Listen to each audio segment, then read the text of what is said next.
بسم اللہ الرحمن الرحیم۔ سندھ اور خاص طور پر شہر کراچی کی مشہور صوفی شخصیت اور بزرگ حضرت سیدنا عبداللہ شاہ غازی رحمۃ اللہ تعالی علیہ کا عرس مبارک کا آغاز ہو چکا ہے اور ہر سال 20، 21 اور 22 ذوالحجہ کو آپ کا عرس مقدس منایا جاتا ہے۔ اسی مناسبت سے آج کے درس میں آپ کی سیرت پر ایک مختصر سی آپ کی سیرت کی جھلک بیان کی جاتی ہے۔ حضرت سیدنا عبداللہ شاہ غازی رحمۃ اللہ علیہ سن 98 ہجری کو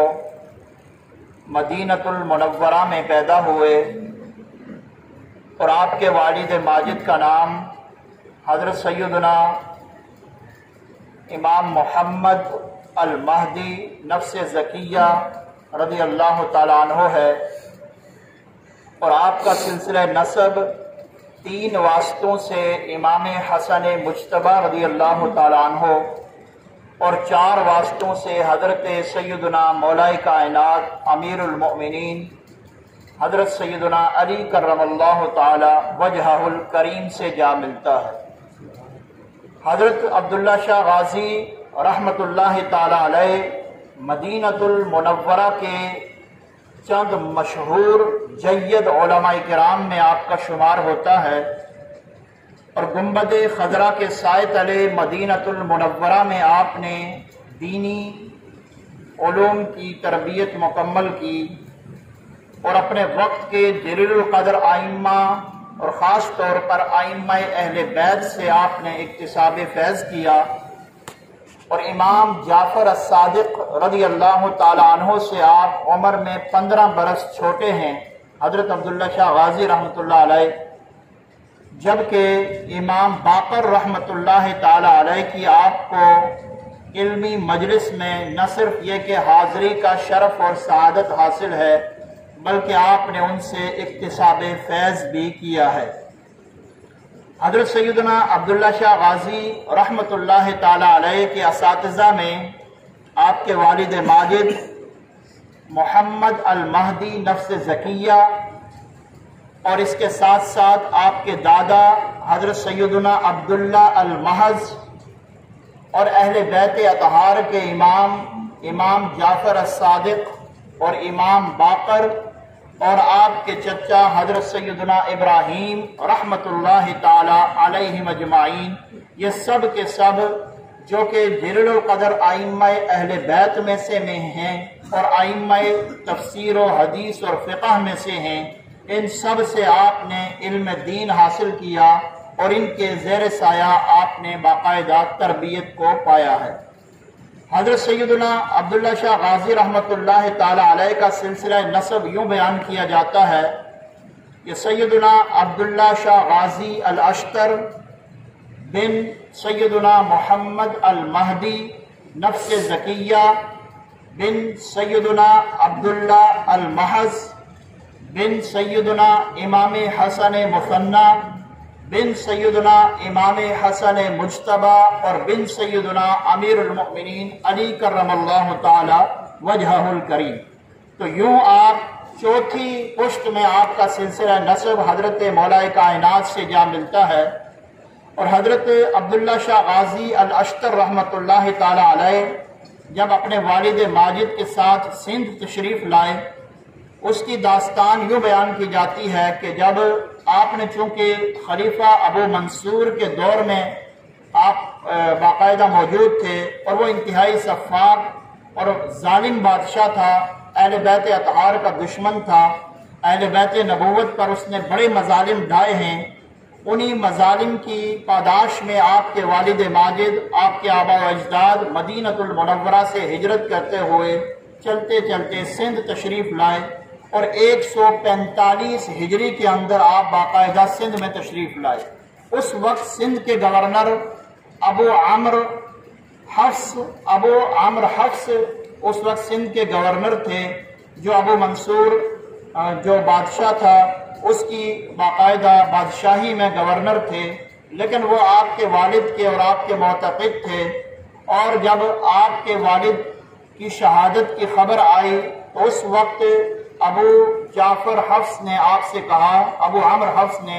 کہ آپ فلاں بادشاہ کے پاس چلے جائیں، وہ بادشاہ اللہ کے رسول صلی اللہ تعالی علیہ وسلم کی نہایت ہی زیادہ ادب اور تعظیم کرتا ہے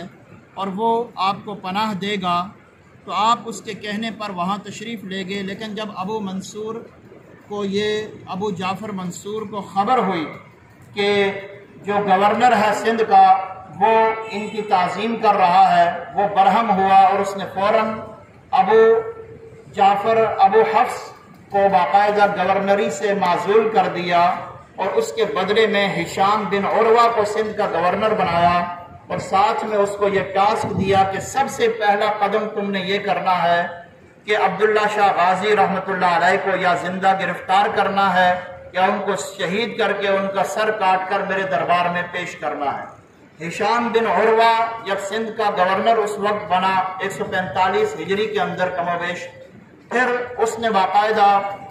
اپنے کارندے بھیج کر آپ کی جاسوسی شروع کر دی، اور کرتے کرتے آپ کو اپنے چند 10 ساتھیوں سمیت گرفتار کیا گیا اور آپ کو شہید کیا گیا۔ اور اس ظالم نے باقاعدہ جو ہشام بن عروہ تھا اپنے بھائی کی قیادت میں ایک لشکر بھیجا تھا جس نے یہ باقاعدہ مظالم آپ کے اوپر ڈھائے اور آپ کو شہید کر دیا گیا، اور پھر راتوں رات تاریکی میں آپ کے چاہنے والوں نے آپ کی تدفین اس پہاڑی کے اوپر کی کلفٹن کے اندر جو موجود ہے، اور جس کی وجہ سے مزار کا صحیح معنی میں باقاعدہ قبلے کی جانب تعیین بھی نہ کی جا سکتی، اس کی ڈائریکشن بھی نہ کی جا سکی، جلد بازی میں چونکہ جنگ کا دور تھا آپ کو دفنایا گیا تھا کہ آپ کے سر مبارک کو آپ کے تن سے جدا نہ کیا جائے۔ پھر بالآخر 151 ہجری کے اندر حضرت سیدنا عبداللہ شاہ غازی رحمۃ اللہ تعالی علیہ وصال فرما گئے، اور آپ وہ واحد ولی کامل ہیں کہ پاکستان میں جتنے بھی اولیاء کاملین ہیں ان میں شاید واحد عبداللہ شاہ غازی رحمۃ اللہ علیہ ہیں کہ جو اللہ کے رسول کے زمانے کے بہت زیادہ قریب ہیں۔ اس اعتبار سے آپ کا مقام اور مرتبہ بہت زیادہ بلند ہے کہ آپ کے مقام کا اندازہ یہاں سے لگایا جا سکتا ہے کہ 4 پشتوں سے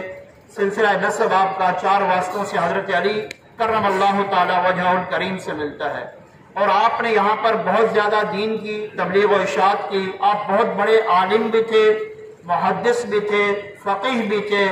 اور پھر آپ نے جب علوم کی ترویج و اشاعت کی، واعظ و تبلیغ کیا تو کئی ہزاروں لاکھوں لوگ آپ کے دست حق پرست پر تائب ہو کر سچے پکے مسلمان بن گئے۔ بہت ساری آپ کی کرامات ہیں، ایک زندہ کرامت جس سے آپ سب واقف ہیں